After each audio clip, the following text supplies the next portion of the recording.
serialized in Kodansha's monthly magazine Bessatsu Weekly from September 2009 to April 2021. The author of Attack on Titan is Hajime Isayama.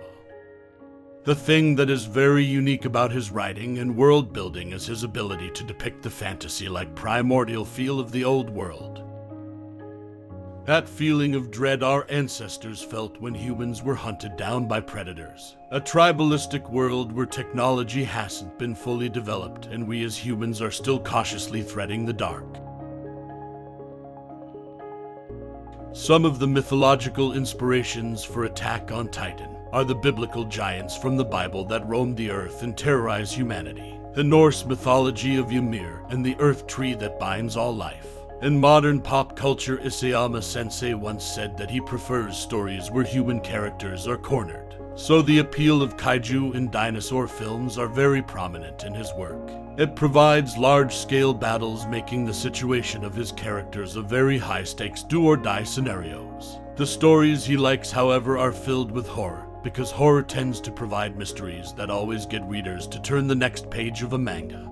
Stephen King's The Mist was cited to be the inspiration for Attack on Titan's ending. Its story revolves around a group of civilians trapped inside a convenience store, because a mysterious mist engulfed their hometown, bringing with it Lovecraft monsters. But the very core of his story was taken from the video game Love Alternative, where man-eating aliens are driving humanity to the brink of extinction, and the ability to have multiple timelines. This also opened a thread of theories that the Attack on Titan anime might have an anime original ending. But what made me really invested in Attack on Titan is learning Isayama's way of writing a story, and the way he grabs your curiosity to go discover more about the world of Attack on Titan. Isayama's willingness to write a manga that is allegorical to Japanese history of World War II, and Japanese society's rigid hierarchical class system.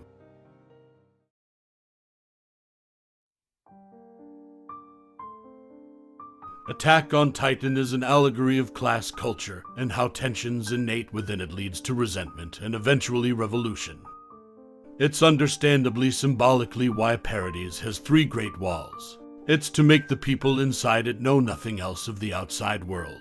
For them, this is the only world for humanity, in which the lower class in the underground cities are always foraging and exclusively concerned with only survival, while being heavily bombarded by ideologies made up by those living in the inner walls of Sina with higher cultural standings. Isayama showed how, in Erwin Smith's perspective in his early years of education, how the young is educated enough to think for themselves but comfortably enough to be highly susceptible to propaganda. The middle-class society of the walls is the most important and dangerous section, because the schools are the place where one is indoctrinated in a system that will exploit them, where ideology is most powerful.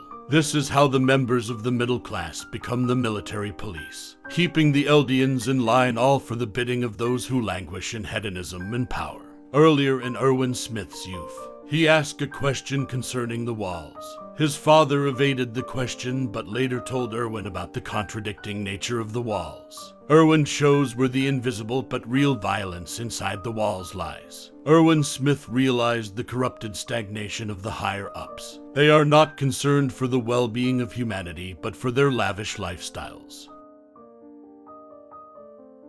The process of passing the power of the founding Titan is very corrupt, just to extend the first king's influence to his descendants, subjecting the inheritors to a pacifist stance, losing their autonomy and sense of self, also making them feel that all innocent Eldians are guilty by association from the crimes of their ancestors.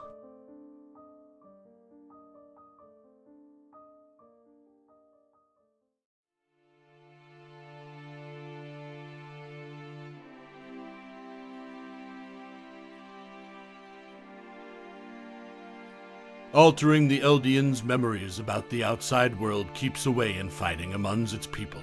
It made a long period of peace among the Eldians, unifying under the rulership of a counterfeit nobility, not knowing that a policy of isolation was implemented where any foreign or domestic threat is extinguished, especially the Titans. The royalty were attempting to cling onto and preserve its old traditions by forbidding ideas, technology development, and communication to the outside world. This worked very well for years. The culture thrived. However, the day arrived when the colossal titan forcefully smashed the gates of Shingekinokyojin. But as Eren and the Scouting Legion, upon reaching the headquarters of the true King of the Walls, Rodriguez, they learned the truth of how the first king manipulated the memories of the Eldian race to shield them from the true reason why the Eldian people have been caged. It's to protect the Eldians from the persecution of the other races that the first King Fritz with his Eldian Empire incurred. Rodriguez even had his own personal anti-human army to maintain the status quo and to keep the power of the founding titan. Eren and the Scouting Legion soon realized the false redemption of them rebelling, because knowing what had truly happened only gave them the burden of inheriting the hate of the world. The Scouting Legion's revolution does not mean salvation. The mistake that King Fritz made by abandoning the rest of the Eldians in Marley, building parodies and clinging to the power of the founding titan, while it was beneficial to them for a time, caused the nation to stagnate while other nations were industrializing.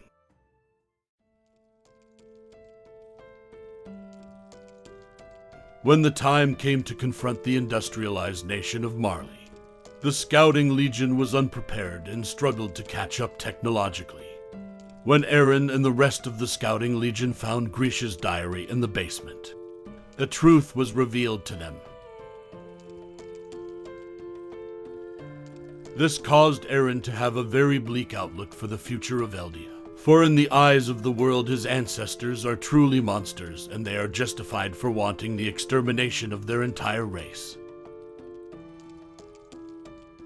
It also didn't help that the Attack Titan's ability to see the future and not be bound by the founding titan brought up the only solution: the rumbling. A genocidal last resort option that in theory would end the cycle of hatred of the world. By eliminating all the races outside parodies, Eren can erase the memories of the Eldians, and once and for all, bury the dark history of the world. Achieving true paradise. This all happened because of a decision made by Ymir to protect a tyrant king. 2,000 years ago, King Fritz's hubris and madness led to him making his children eat their mother and have children. This doomed the fate of Eldia. Maintaining the power of the Titans cursed the rest of its people. Every Eldian inside them carries the accursed bloodline, the ability to turn into Titans. The older generation seeks to harm the younger by making them perpetuate the old ways of thinking. The child pays for the bad decisions of the older generations.